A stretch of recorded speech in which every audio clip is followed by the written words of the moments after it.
आज का हमारा टॉपिक है types of adsorption. Types of adsorption. Adsorption की टाइप आज हम डिस्कस करेंगे। तो जो एडजॉर्प्शन है it is of two type. First one is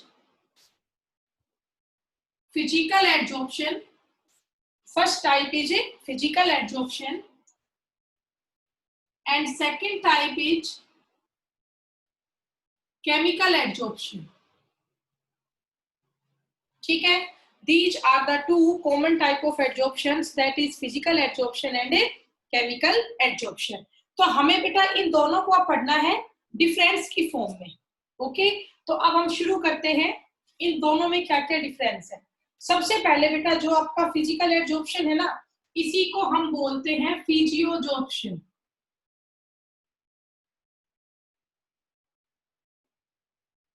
physical adsorption को हम क्या कहते हैं, फिजियोजॉर्प्शन कहते हैं। और जो केमिकल एडजॉर्प्शन है इसको हम केमिजॉर्प्शन बोलते हैं। Physical adsorption is called physisorption and chemical adsorption is known as chemisorption. इसके आगे आप देखिए जो फिजिकल एडजॉर्प्शन है इसमें फोर्स कौन सा होता है, weak van der Waals force of attraction. बेटा फिजिकल एडजॉर्प्शन में weak van der Waal force of attraction होता है, लेकिन अगर मैं बात करूं केमिकल एडजॉर्प्शन की तो यहाँ पे स्ट्रॉन्ग केमिकल बॉन्ड होते हैं। There are the strong chemical bond. ठीक है, इसके बाद बेटा सेकंड पॉइंट आप देखिए, अगर यहाँ पे week van der Waal force है इट मीन्स यहाँ पे लो होगी एंथैल्पी ऑफ एडजॉर्प्शन। यहां बेटा लो होती है enthalpy of adsorption. What is enthalpy of adsorption? कि भाई कोई भी एडजॉर्बेट मॉलिक्यूल है जब वो सरफेस पे जाके एडजॉर्ब हो रहा है किसी भी टाइप की फोर्स से तो वो कितनी हीट रिलीज कर रहा है, उसी को हम बोलते हैं हीट ऑफ एडजॉर्प्शन या एंथैल्पी ऑफ एडजॉर्प्शन। तो आपको पता है जो आपका फिजिकल एडजॉर्प्शन है यहाँ तो एडजॉर्बेट मॉलिक्यूल एक weak van der Waal force से जाके सरफेस पे जुड़ते हैं, तो यहाँ वीक फोर्स ऑफ अट्रैक्शन है। अब अगर फोर्स ऑफ अट्रैक्शन वीक होगी तो एनर्जी रिलीज भी कम करेगा। तो यहाँ पर जो अप्रोक्सीमेट एनर्जी होती है दैट इज 20 to 40 किलोजूल पर मोल। दैट इज 20 to 40 किलोजूल पर मोल।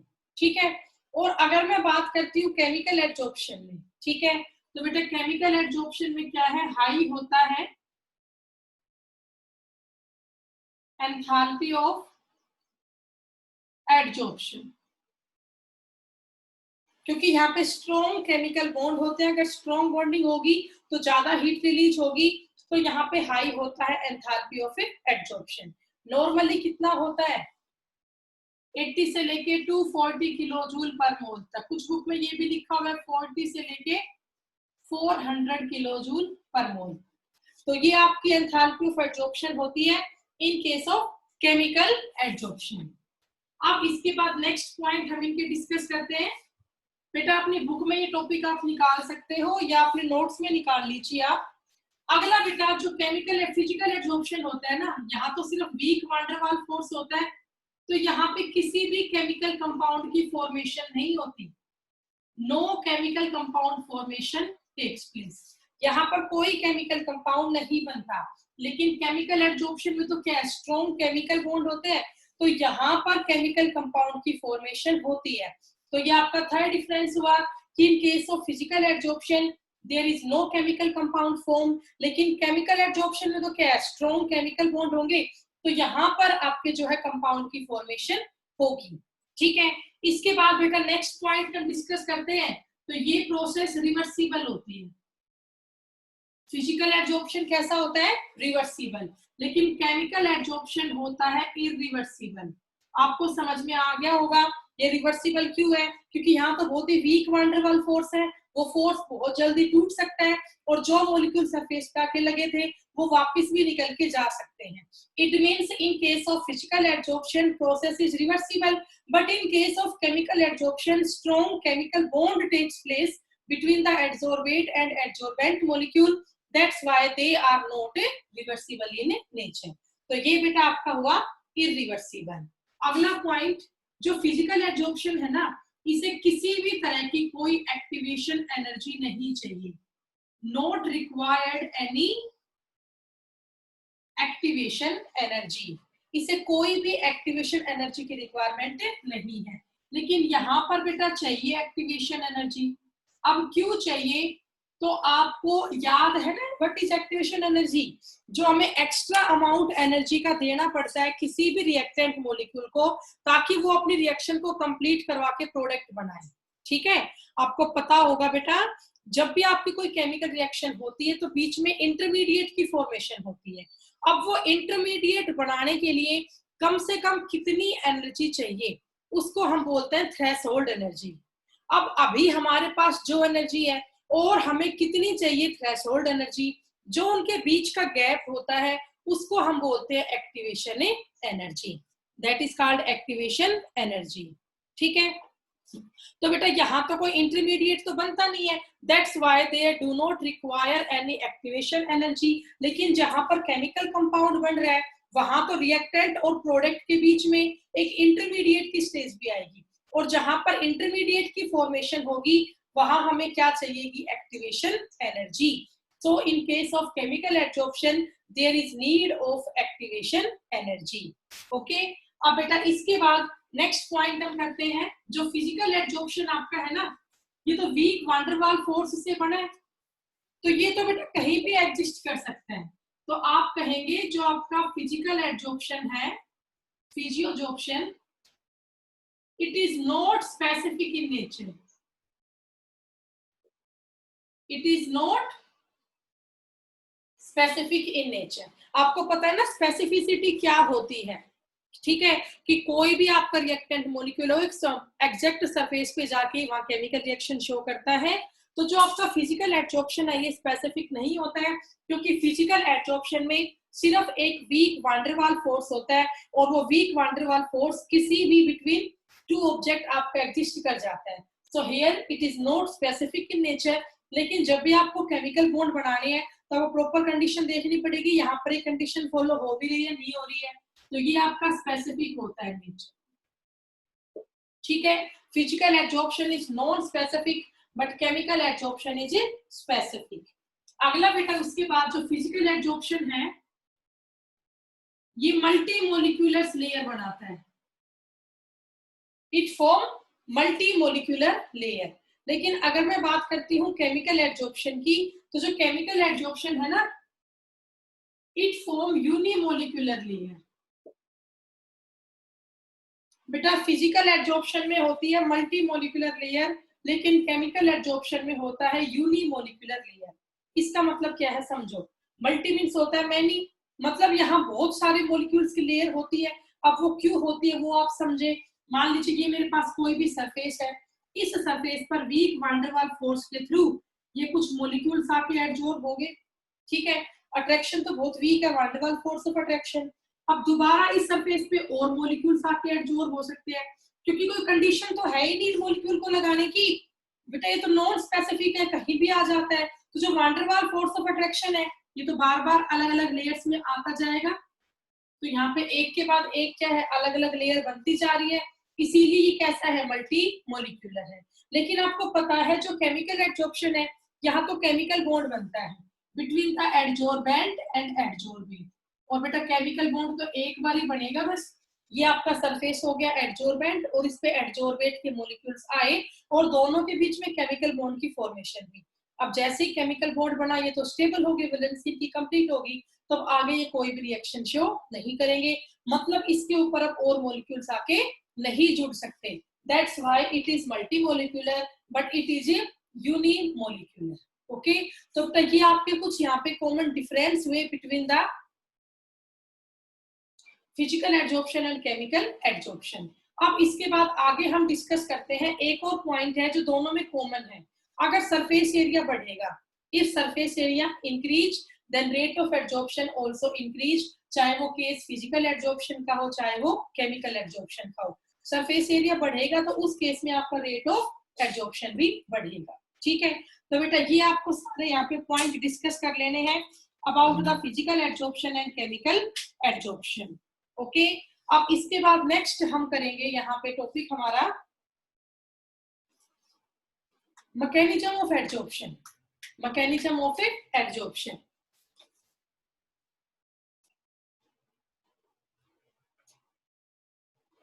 या modern adsorption theory. Mechanism of adsorption और मॉडर्न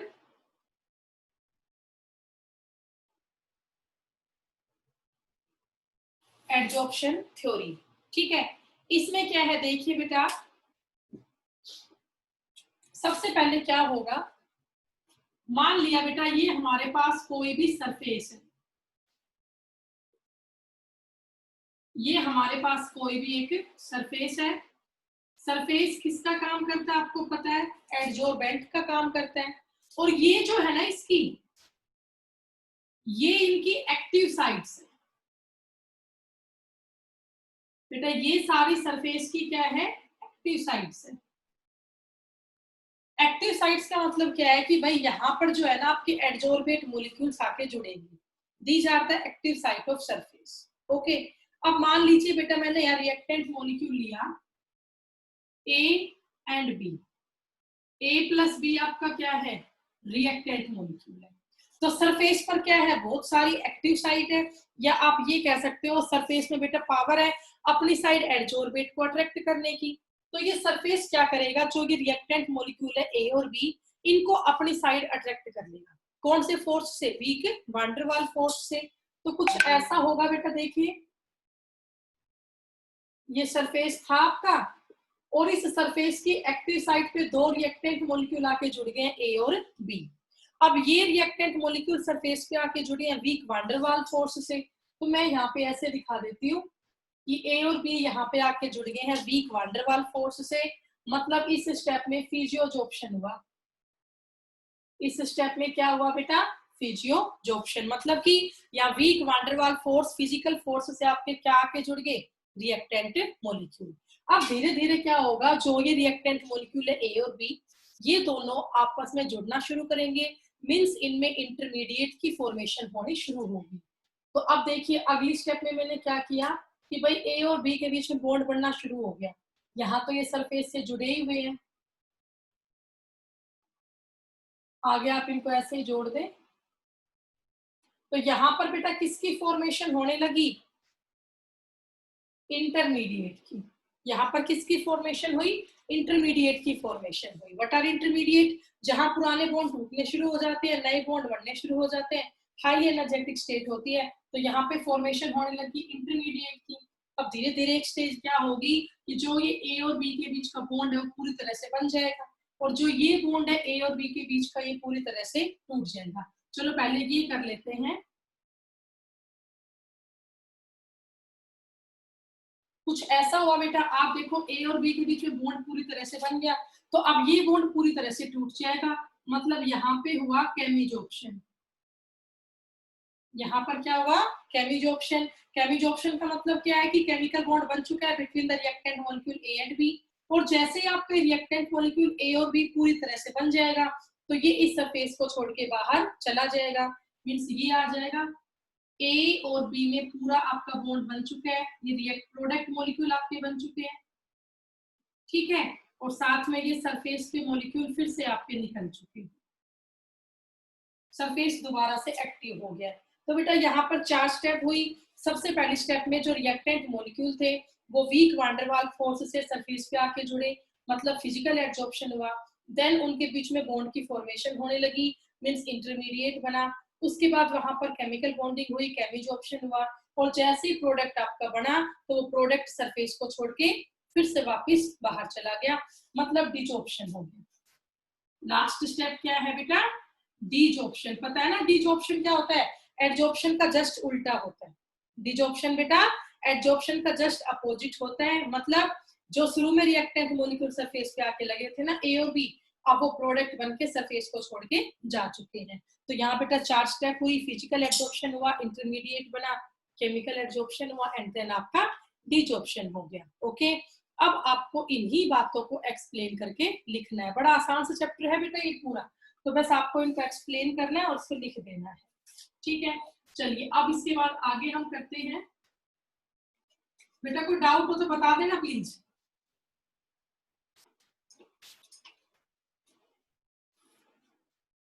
अब इसके बाद नेक्स्ट टॉपिक है हमारा Freundlich adsorption isotherm. Next topic is Freundlich adsorption isotherm. ठीक है, मतलब समझो बेटा, एडजॉर्प्शन यहाँ पे हो रहा है और आइसोथर्म का मतलब क्या है, कांस्टेंट है यहाँ पे टेम्परेचर। भाई आइसोथर्म का मतलब है यहाँ पे कांस्टेंट क्या है, टेम्परेचर। ठीक है, तो यहां पर हम ग्राफ प्लॉट करेंगे x by M versus P, x by M versus P. तो पहले आप ये देखो ये x बाई एम क्या है, x बाई एम को हम बोलते हैं एक्सटेंट ऑफ एडजॉर्प्शन। बेटा x बाई एम को हम क्या बोलते हैं, एक्सटेंट ऑफ एडजॉर्प्शन। ये कह सकते हैं x तो हमारा गैसियस एडजॉर्बेट है और जो m है हमारा ये सॉलिड एडजॉर्बेंट है। मतलब ये हुआ बेटा, मान लो ये एक सॉलिड का सरफेस है, ये एक सॉलिड का सरफेस है, मान लो प्लेटिनम का सरफेस है, किसी मेटल का सरफेस है, तो हमने इसको नाम लिख दिया m। ठीक है, ये किसी भी मेटल का सरफेस है, हमने इसको नाम दे दिया m, और इस मेटल के सरफेस पर ये गैस के मॉलिक्यूल्स आके इकट्ठा हो रहे हैं, तो हमने इस गैस मॉलिक्यूल को नाम दे दिया x। ठीक है, तो एक्सटेंट ऑफ एडजॉर्प्शन क्या होता है कि मैक्सिमम कितने गैस के मॉलिक्यूल है वो एडजॉर्ब होंगे सॉलिड सरफेस पे आके। मैक्सिमम बेटा कितने गैस के मॉलिक्यूल एडजॉर्ब होंगे सॉलिड के सरफेस पे आके, उसे हम बोलते हैं एक्सटेंट ऑफ एडजॉर्प्शन। मतलब एक सॉलिड सरफेस है और आपको सॉलिड सरफेस पे गैसियस मॉलिक्यूल को एडजॉर्ब करवाना है। ठीक है, सॉलिड सरफेस पे आपको गैस के मॉलिक्यूल्स को एडजॉर्ब करवाना है। तो यहाँ हमने ग्राफ प्लॉट किया x by M versus P. अब ये आपको पता है बेटा, कोई भी गैस है वो एडजॉर्ब कब होगी, जब प्रेशर तो बहुत हाई होगा और टेम्परेचर बहुत लो होगा। तो यहाँ पे T हमारा कांस्टेंट है, T हमारा यहाँ पे कांस्टेंट है। तो लगातार हम प्रेशर को बढ़ाएंगे, प्रेशर बढ़ेगा तो x बाई एम भी क्या होगा, बढ़ेगा। एंथैल्पी ऑफ एडजॉर्प्शन इंक्रीज ही तो होगी, क्योंकि जितना प्रेशर बढ़ेगा उतना गैस मॉलिक्यूल क्लोज आएंगे, और गैस मॉलिक्यूल क्लोज आएंगे तो वो इजीली सरफेस पे आके सेटल होंगे। ठीक है, तो हम लगातार बेटा क्या कर रहे हैं, प्रेशर बढ़ाए जा रहे हैं, प्रेशर बढ़ता जाएगा, ऐसा ग्राफ आएगा लीनियर इक्वेशन का, जितना P बढ़ेगा उतना ही x बाई एम भी क्या होगा, बढ़ेगा। ठीक है, फिर आप लोग लगातार प्रेशर बढ़ाए जा रहे हो, बढ़ाए जा रहे हो, तो लगातार x बाई एम का अमाउंट भी क्या बढ़ता जा रहा है। ओके, अब बेटा मान लीजिए आप लोग कॉमन सा एग्जांपल लीजिए, आप लोग साइकिल में हवा ही भर रहे हो। ठीक है, तो आप लगातार प्रेशर लगाए जा रहे हो, साइकिल की ट्यूब में हवा भरी जा रही है, भरी जा रही है, लेकिन अगर तुम कंटिन्यू प्रेशर लगाते ही जाओगे, लगाते ही जाओगे, तो एक स्टेज क्या आएगी कि भाई अब ये टायर है ना पूरा भर चुका है एयर से, अब इसमें और जगह नहीं है, लेकिन तुम फिर भी भरे ही जा रहे हो, भरे ही जा रहे हो, तो एक स्टेज क्या होगी कि वो ओवर एक्सेस में हो जाएगा सब कुछ वहां पे, तो जो वो टायर है उसमें कहीं ना कहीं से तो पंचर हो जाएगा या बेटा वो फट जाएगा। ठीक है, फटने से या पंचर होने से क्या होगा, जो भी उसमें एक्स्ट्रा गैस थी वो बाहर निकल जाएगी, तुम फिर भी भरे ही जा रहे हो, जितनी वो बाहर निकलेगी उतनी वो अंदर जा रही है, मतलब बात तो एक ही होगी ना। तो भाई आप प्रेशर भी बढ़ा सकते हो, गैस को इकट्ठा भी कर सकते हो, लेकिन एक लिमिट तक तो कर सकते हो, कभी ना कभी एक ऐसा सैचुरेशन पॉइंट आएगा कि भाई अब इसके बाद इस सरफेस पे और ज्यादा गैस एडजॉर्ब नहीं हो सकती है। ठीक है, तो ऐसा एक सैचुरेशन पॉइंट भी वहां पे आएगा। ओके, तो अब समझिए इसको, लगातार आपका प्रेशर बढ़ रहा है तो x बाई एल भी बढ़ती जा रही है, बढ़ती जा रही है, लगातार बढ़ रही है, बढ़ रही है, लेकिन एक स्टेज आएगी जब ये जाके कांस्टेंट हो जाएगी। जब ये जाके आपका कांस्टेंट हो जाएगा। मतलब जो ये पॉइंट आपका आ गया ये सैचुरेशन पॉइंट हो गया। ये क्या हो गया बेटा? सैचुरेशन पॉइंट हो गया कि भाई अब आप बेशक प्रेशर को बढ़ा लो, अब इस पे और गैस एब्जॉर्ब नहीं हो सकती। ठीक है, तो भाई जो ये हमारा पॉइंट है आप देख रहे हो, लगातार मैं प्रेशर को बढ़ा रही हूँ, प्रेशर को लगातार हम बढ़ा रहे हैं, लेकिन अब x/m तो क्या चल रहा है? कांस्टेंट ही चल रहा है। तो हम कह सकते हैं जो ये पॉइंट आया इसको हमने नाम दे दिया PS का। किसका नाम दे दिया बेटा? PS का। PS का मतलब क्या है? Saturation pressure. Saturation pressure. What is the meaning of saturation pressure? कि भाई ये वो प्रेशर हो गया, ये वो पॉइंट आ गया जिसके बाद तुम बेशक कितना ही प्रेशर बढ़ा लो, लेकिन अब और ज्यादा गैस सरफेस पे एब्जॉर्ब नहीं होगी। ठीक है, अब इसके बाद आप देखिए यहां बेटा प्रेशर था लो, यहां पे प्रेशर हो गया मॉडरेट, और यहाँ पे प्रेशर हो गया हाई। ठीक है, तो जैसे प्रेशर बहुत ज्यादा हाई हुआ तो वहां सैचुरेशन पॉइंट अराइज हो गया, मतलब x/m कांस्टेंट हो गया। जब सैचुरेशन प्रेशर पॉइंट अराइज होगा तो आपका x/m क्या हो जाएगा? कांस्टेंट हो जाएगा। ठीक है, अब आप देखिए जो लो प्रेशर आपका होगा तो लो प्रेशर पे x/m जो है ना प्रोपोर्शनल टू होगा P। x/m का मतलब क्या है? Extent of absorption, it is proportional to pressure P। लेकिन अगर मैं बात करूंगी मॉडरेट प्रेशर की, तो मॉडरेट प्रेशर पे x/m प्रोपोर्शनल टू होगा P की power 1/n। x/m is proportional to P raise to power 1/n। और हाई प्रेशर पे जो x/m है प्रोपोर्शनल टू होता है P raise to power 0। At high pressure x/m is proportional to P raise to power 0। अब इन तीनों points को हम यहाँ पे समझेंगे, देखिए ध्यान से। सबसे पहला पॉइंट है हमारा एट लो प्रेशर। बेटा पहला पॉइंट है हमारा एट लो प्रेशर। जब प्रेशर बहुत ही लो है तो जो x/m है डायरेक्टली प्रोपोर्शनल टू P, मतलब ये कहोगे x/m is equal to K into P। ठीक है, तो भाई यहाँ पर इसका मतलब क्या है? जितना x/m बढ़ेगा उतना ही आपका P भी क्या होगा? बढ़ता चला जाएगा। ओके, तो ये आपका रिलेशन हुई लो प्रेशर पे। अब बात करते हैं at high pressure. At high pressure, अब हाई प्रेशर पे क्या होगा? जो x/m है proportional to P raise to power 0। अब ये आपको पता है अगर P रेज टू पावर 0 है इसका मतलब किसके इक्वल हो? 1 के इक्वल है ना? भाई किसी की पावर में 0 तो टर्म तो कांस्टेंट होगी 1, तो मैं लिख सकती हूँ यहाँ x/m is equal to K into P raise to power 0। ये तो 1 हो ही गया, मीन्स x/m किसके इक्वल आ गया? K के। तो आप खुद देख सकते हो यहाँ पे प्रूफ हो गया ना बेटा? आप देख सकते हो खुद यहाँ पर प्रूफ हो गया है कि जो x/m है वो किसके इक्वल हो गया? कांस्टेंट के इक्वल हो गया। x/m is equal to constant K के इक्वल हो गया, क्योंकि P रेज टू पावर 0 है। ठीक है, मतलब x/m आपका कांस्टेंट बन जाता है at the very high pressure. तो अब फिर यहाँ पे बात आपकी आई low pressure, sorry moderate pressure की। हाई प्रेशर का हो चुका है, लो प्रेशर का हो चुका है, तो अब हम यहाँ बात करेंगे एट मॉडरेट प्रेशर। देखिए बेटा यहाँ पर थर्ड टर्म है हमारी अब एट मॉडरेट प्रेशर। ठीक है, तो x/m proportional to P raise to power 1/n। x/m proportional to P raise to power 1/n। Okay, मतलब ये x/m किसके इक्वल हो गया? x/m is equal to K into P raise to power 1/n। x/m is equal to K into P raise to power 1/n। ठीक है, कर लेंगे बेटा। उसके बाद यहाँ पर जो ये n है, n is a positive integer. n यहाँ पे क्या होगा? एक पॉजिटिव इंटीजर होगा।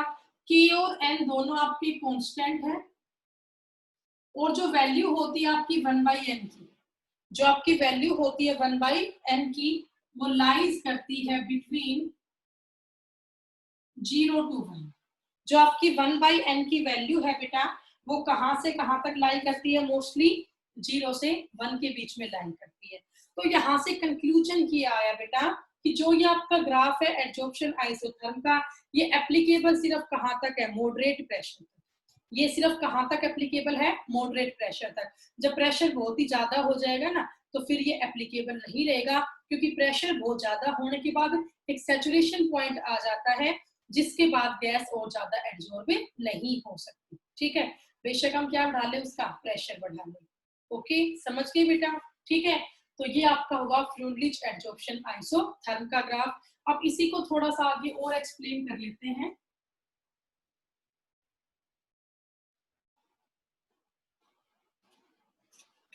अब यहाँ बात हम कर लेते हैं मॉडरेट प्रेशर वाले ग्राफ की। तो ये हमारा आया x by M is equal to K into P की power 1 by x by M is equal to K into P raise to power 1 by N. ठीक है, अब इसकी हम दोनों साइड लॉगरिथम फॉर्म लिखें। Taking logarithm on both sides, तो ये क्या बन जाएगा बेटे बताओ, log x by M, log x by M is equal to log K. अब ये आपको पता है log a इंटू बी किसके इक्वल होता है, log a plus log b के। ठीक है, और पावर आपकी कहाँ जाती है, मल्टीप्लाई में। तो ये क्या बन गया, log x by M equal to log k plus 1 by N into log p। तो शायद आपको ये बात समझ में आ गई होगी। log x by M is equal to log k, ये आपको पता है log a इंटू बी किसके इक्वल होगा, log a plus log b के, और पावर में क्या है 1 बाई एन, तो वो आपका मल्टीप्लाई में आ गया। तो log x बाई एम आपका बहुत बार ध्यान रखना, यहाँ से क्वेश्चन आता है 1 नंबर में, ये कई बेटा क्वेश्चन 3 नंबर में आता है। ये आपकी फ्लूइड एडजॉर्प्शन आइसोथर्म इक्वेशन है। It is the fluid adsorption isotherm equation. तो पेपर में डायरेक्टली आता है, right the fluid adsorption isotherm equation, plot a graph and find out the value of intercept and the slope. तो अब आप देखिए बेटा, आपको समझ में आ रहा होगा किसको फॉलो कर रही है, स्ट्रेट लाइन इक्वेशन को। y इज इक्वल टू, पहले आप ग्राफ यहाँ पे प्लॉट कर लें, log x by M versus log p, log x by M versus log p। तो y एक्सिस पे क्या है, log x बाई एम, और x एक्सिस पे क्या है, log p। तो ये आपका m हो गया स्लोप, और ये आपका इंटरसेप्ट हो गया c। तो बन गया ना यहाँ पे y is equal to M X plus C. तो अब ग्राफ को आप प्लॉट कर ही दोगे, y एक्सिस पे क्या है, log x by m, x axis पे क्या है, log p। तो m आपका क्या होता है, स्लोप। यहाँ स्लोप की वैल्यू क्या आई, 1 बाई एन, और या इंटरसेप्ट की वैल्यू क्या आई, log k आई। और स्लोप भी यहाँ पे कैसा आया, पॉजिटिव स्लोप आया। तो भाई इसका कुछ ऐसा ग्राफ बनेगा, स्ट्रेट लाइन इक्वेशन ग्राफ। तो जो आपका स्लोप है, स्लोप की वैल्यू क्या आई, 1 बाई एन, और जो आपका इंटरसेप्ट आया, इंटरसेप्ट किसके इक्वल हुआ, log k के। तो बहुत बार ये क्वेश्चन बेटा 2 नंबर के अंदर आता है, 3 नंबर में भी आता है। ग्राफ प्लॉट करो, वैल्यू ऑफ स्लोप बताइए और वैल्यू ऑफ इंटरसेप्ट आप यहाँ बताइए। ठीक है, तो भाई ये आपका टॉपिक हुआ फ्लूइड एडजॉर्प्शन आइसोथर्म का, जब गैसियस मॉलिक्यूल एडजॉर्ब हो रहे हैं सॉलिड के सरफेस पे। यहाँ पर एक टर्म और भी है, अभी तो गैस के मॉलिक्यूल एडजॉर्ब हुए एट सॉलिड सरफेस। अब अगर लिक्विड के मॉलिक्यूल होना, तो वहां पर आपको पता है गैस के मॉलिक्यूल की कंसंट्रेशन प्रेशर के टर्म में देखी जाती है। भाई गैस मॉलिक्यूल है, उसकी कंसंट्रेशन को हम प्रेशर के टर्म में लिखते हैं। लेकिन मान लीजिए यहाँ लिक्विड और सॉलिड की बात होती, तो उसकी कंसंट्रेशन को तो मोलर नॉर्मलिटी में लिखते हैं, तो हमने यहाँ पे सी लिख दिया सॉल्यूशन फेज के लिए बस। x by M is equal to K into C raise to power 1 by N.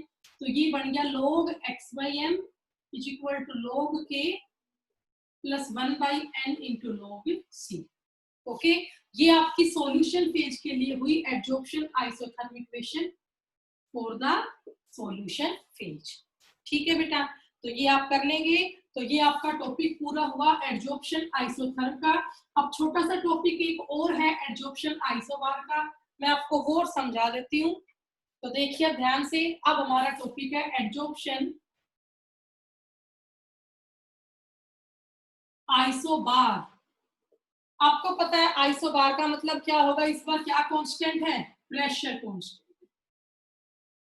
इस बार क्या कांस्टेंट है बेटा? प्रेशर कांस्टेंट है आपका। तो ग्राफ इस बार हम प्लॉट करेंगे x by M versus t, x by M versus t. देखिए बेटा, तो इस बार मैं दो अलग अलग ग्राफ प्लॉट करूंगी। एक हमारा होगा फिजिकल एड्जॉर्प्शन के लिए, ओके, और एक हमारा ग्राफ होगा केमिकल एड्जॉर्प्शन के लिए। दोनों में ही क्या कांस्टेंट रखेंगे? प्रेशर कांस्टेंट रखेंगे। तो ग्राफ हम यहाँ पे प्लॉट करेंगे x by M versus t. यहां भी देखिए आप x by M versus t. तो आप लोगों को पता होगा बेटा, जो फिजिकल एड्जॉर्प्शन होता है, फिजिकल एड्जॉर्प्शन में होता क्या है? वीक वांडरवाल फोर्स होता है। तो अगर तुम टेम्परेचर बढ़ाओगे तो जो वीक वांडरवाल फोर्स एग्जिस्ट हुआ था between the adsorbate and adsorbent, तो वो वांडरवाल फोर्स तो बहुत जल्दी टूट जाता है। सिर्फ एंथैल्पी कितनी चाहिए? 20 से 40 किलो जूल पर मोल।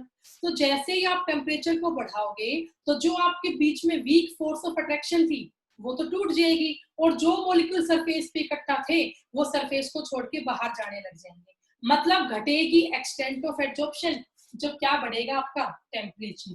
तो ग्राफ कुछ इस तरह का आएगा। आपको समझ में आ रहा है ग्राफ? कुछ डाउट तो है नहीं इसे मेरे ख्याल से, क्योंकि बेटा यहाँ बहुत ही वीक वांडरवाल फोर्स होता है। जैसे टेम्परेचर बढ़ेगा वो वीक वांडरवाल फोर्स है वो टूटेगा, और वीक वांडरवाल फोर्स टूटते ही जो मॉलिक्यूल सरफेस पे एडजॉर्ब हुए थे वो उस सरफेस को छोड़ के बाहर चले जाएंगे। तो फिजिकल एड्जॉर्प्शन के केस में एक्सटेंट ऑफ एड्जॉर्प्शन घटता है with respect to increasing temperature. ठीक है, कर लेंगे।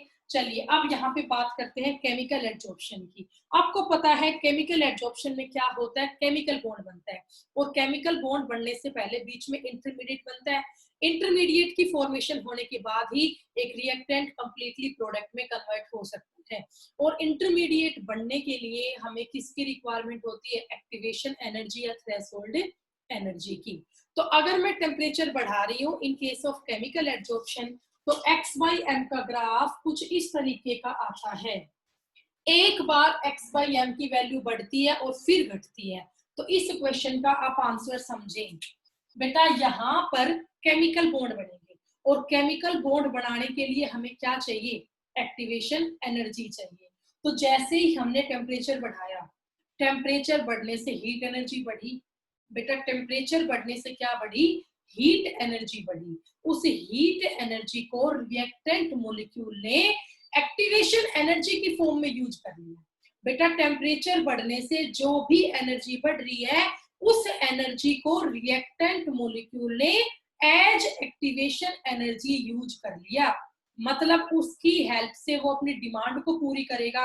अब आपको पता है अगर उस एनर्जी को यूज कर रहा है एज एक्टिवेशन एनर्जी, तो फिर धीरे धीरे क्या होगा? फॉर्मेशन होगी इंटरमीडिएट की। इंटरमीडिएट बनेगा तो रेट ऑफ रिएक्शन भी क्या होगा? फास्ट होगा। मतलब एक्सटेंट ऑफ एड्जॉर्प्शन भी बढ़ेगा। यही वजह है कि जब केमिकल एड्जॉर्प्शन होता है तो शुरू में क्या बढ़ता है? Extent of adsorption. एक पीक तक आपका x बाई एम बढ़ रहा है, यहाँ पे कंटिन्यू क्या बढ़ रहा है? टेम्परेचर। तो यहाँ तक x बाई एम क्यों बढ़ा बेटा? क्योंकि यहाँ पर रिक्वायरमेंट थी एनर्जी की। इस हीट को उन्होंने यूज कर लिया एज एक्टिवेशन एनर्जी, इसीलिए यहाँ पर x बाई एम की वैल्यू बढ़ी। लेकिन अब देखो एक स्टेज क्या आएगी जब इंटरमीडिएट बन चुका होगा, एनर्जी की डिमांड पूरी हो चुकी होगी। ठीक है, तो अब जो टेम्परेचर बढ़ रहा है, तो अब जो उससे हीट एनर्जी प्रोड्यूस हो रही है अब वो यूज होगी काइनेटिक एनर्जी की टर्म में। इस पॉइंट तक जाने के बाद वो एनर्जी कैसे यूज होगी? As kinetic energy. तो जो आपके मॉलिक्यूल सरफेस पर चिपके हुए थे केमिकल बॉन्ड से, अब वो मॉलिक्यूल जो है उनको एक्स्ट्रा एनर्जी मिल रही है, तो उससे उनके बीच का बॉन्ड टूटना शुरू हो जाएगा और वो मॉलिक्यूल सरफेस से बाहर निकलना शुरू कर देंगे। ठीक है, तो जब मॉलिक्यूल सरफेस से निकलने लगेंगे तो धीरे धीरे क्या होगा? जो एक्सटेंट ऑफ एड्जॉर्प्शन है वो घटेगा। तो अगर बेटा बात करती हूँ फिजिकल एड्जॉर्प्शन की, तो यहाँ पर जो x बाई एम और t के बीच में ग्राफ प्लॉट करते हो तो लगातार आपका टेम्परेचर बढ़ेगा तो x बाई एम घटेगा, क्योंकि वीक वांडरवाल फोर्स यहाँ पे थे। टेम्परेचर बढ़ते वीक वांडरवाल फोर्स टूट गया आपका। लेकिन केमिकल एड्जॉर्प्शन के केस में क्या होगा? जो आपका x बाई एम वो एक बार तो बढ़ेगा और फिर घटेगा। वो एक बार क्यों बढ़ा? क्योंकि जो एनर्जी आपकी यहाँ पे बढ़ी है उस एनर्जी को उन्होंने यूज कर लिया है एज एक्टिवेशन एनर्जी, इसीलिए यहाँ पर एक्स बाई एम एक बार बढ़ेगा। लेकिन जब डिमांड पूरी हो जाएगी एक्टिवेशन एनर्जी की, तब उस हीट एनर्जी को वो यूज करेंगे एज काइनेटिक एनर्जी। और अगर काइनेटिक एनर्जी बढ़ेगी तो जो गैस के मॉलिक्यूल सरफेस पे एडजॉर्ब हो रहे थे वो सरफेस को छोड़ के निकलना शुरू कर देंगे। तो यही वजह है कि उसके बाद वहां पे एक्स बाई एम वो घटना शुरू कर देगा। ठीक है बेटा, तो ये आपका टॉपिक हुआ एडजॉर्प्शन आइसोबार का। तो हमने बेटा एडजॉर्प्शन का टॉपिक कंप्लीट कर लिया है। अब कल हम टॉपिक करेंगे कोलाइडल सॉल्यूशन का। कल हम टॉपिक करेंगे कोलाइडल सॉल्यूशन का। और जो आपका चैप्टर नंबर 6 है मेटलर्जी का, general principles and isolation of elements, आप सबने बेटा नोट्स बना रखे होंगे।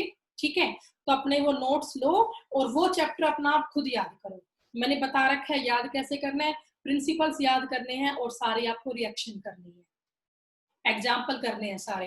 कुछ इंपॉर्टेंट पॉइंट है, जैसे बेटा लीचिंग है, बेयर प्रोसेस, साइनाइड प्रोसेस आपकी हुई, ये बड़ी इंपॉर्टेंट है, करनी है। कॉपर पाइराइट में से कॉपर कैसे निकालते हैं, या कॉपर मैटी में से कॉपर कैसे निकालते हैं। ठीक है, ब्लास्ट फर्नेस में कौन कौन से जोन होते हैं, जिंक को हम कैसे प्योरीफाई करते हैं। तो ये कुछ इंपॉर्टेंट पॉइंट है उस चैप्टर के जो आपको करने हैं। एक बार आप नोट्स खोले, चैप्टर को खुद पढ़े। आप लोगों को कोई भी डाउट आता है मेरे से पूछो, क्लास में बताना है, व्हाट्सएप के थ्रू बताना है, वो आपकी मर्जी है, लेकिन डाउट